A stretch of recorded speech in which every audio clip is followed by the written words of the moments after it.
Welcome to The Explainer. Today, we're diving into something called in-home personal care. It's all about providing the kind of support that helps people keep their independence and live well, right in the place they feel most comfortable, their own home. Let's just start with the basic human truth, something I think we can all agree on. We want to be at home. It's our space, right? It's where our memories are, where everything is familiar. It's our comfort zone. But, life happens.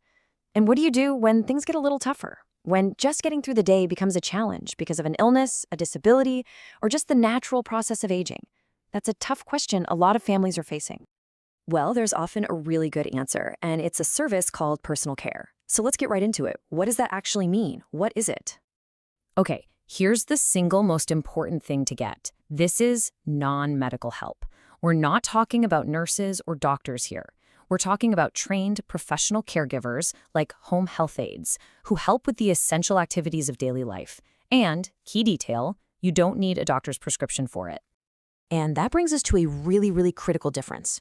You've got personal care on one side and home health care on the other. They are not the same thing.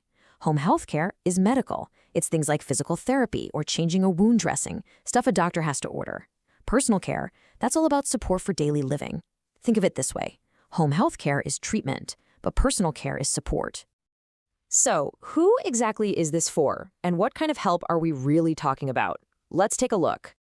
You can see it helps a really wide range of people. Yeah, a big piece of the pie is seniors who just need some companionship and a little help to stay safe.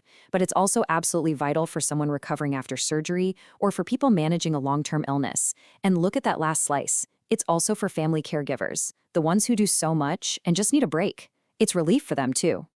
And the services cover the whole spectrum of daily life. I mean, from the really personal things like bathing and dressing to more practical help like getting meals ready or light housekeeping. But it's not just what is done, it's how it's done that makes all the difference. Okay, let's talk about those really sensitive tasks, like helping someone bathe or get dressed.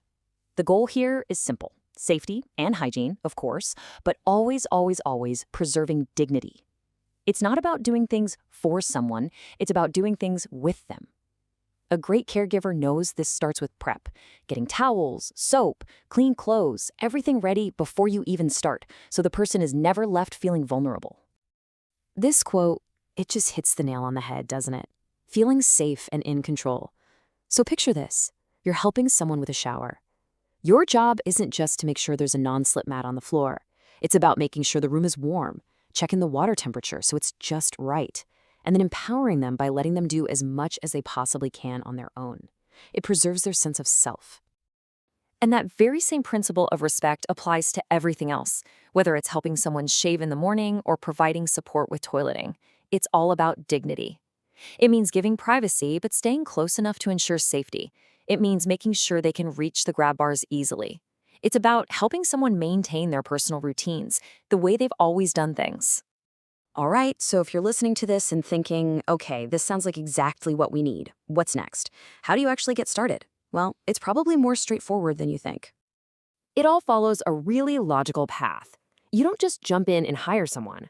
Step one is always to take a good, honest look at what kind of support is actually needed. From there, a professional comes in to do an assessment and build a custom care plan. And only then do you get to the final step, finding that perfect caregiver to make the plan happen. And that brings up a really big decision. Do you go through an agency or do you hire an independent caregiver? An agency does all the heavy lifting for you, the background checks, the vetting, and they have backup support, which is huge. Going independent can give you more flexibility, but you're the one responsible for all that screening. Either way you go, safety has to be number one. So let's just boil this down to some golden rules. The do's: always focus on dignity, always stick to the care plan, and keep the lines of communication wide open. And the don'ts: a caregiver should never, ever perform medical tasks, never just assume what someone needs without asking, and never, ever neglect basic safety checks. It's all about respect, safety, and talking to each other. All right, let's do a quick check to make sure the most important points have really landed. First up, true or false, personal care needs a doctor's prescription. What do you think? That's a big false, right? That's the clear line separating it from home health care. Okay, next one. What's the very first thing you do when setting up home care? You just hire someone, right? No, the first and most critical step is C, evaluating the specific needs. You gotta have the right blueprint before you can build the house. How about this one? Which of these falls under personal care? Wound care, physical therapy, or companionship? Yep, it's C, companionship. The other two are medical treatments. Personal care is all about that human support. And that brings us to the big picture. What's the main goal here? Are we trying to cure an illness? Not really. Is it about physical rehab? Nope. The whole mission, the primary focus is C, enhancing a person's comfort and quality of life. And last one, a really important one. True or false? Personal care makes people lose their independence. Absolutely false. It's the exact opposite, isn't it?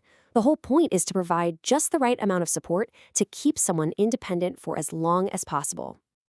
So when all of this is done right, when you have the right plan and the right person, what's the payoff? What's the real, tangible benefit for a person and their family? Well, the benefits are just massive. It's about maintaining that precious independence with one-on-one attention. It's being able to stay connected to friends, to family, to your community. And maybe most importantly, it's the simple comfort of being in your own home. That gives peace of mind not just to the person receiving care, but to everyone who loves them. So we'll leave you with this thought. When you focus on dignity, on independence, and on truly personal support, in-home care becomes so much more than just help. It can be the very key that unlocks someone's ability to keep living a full, meaningful, and vibrant life right where they belong, at home.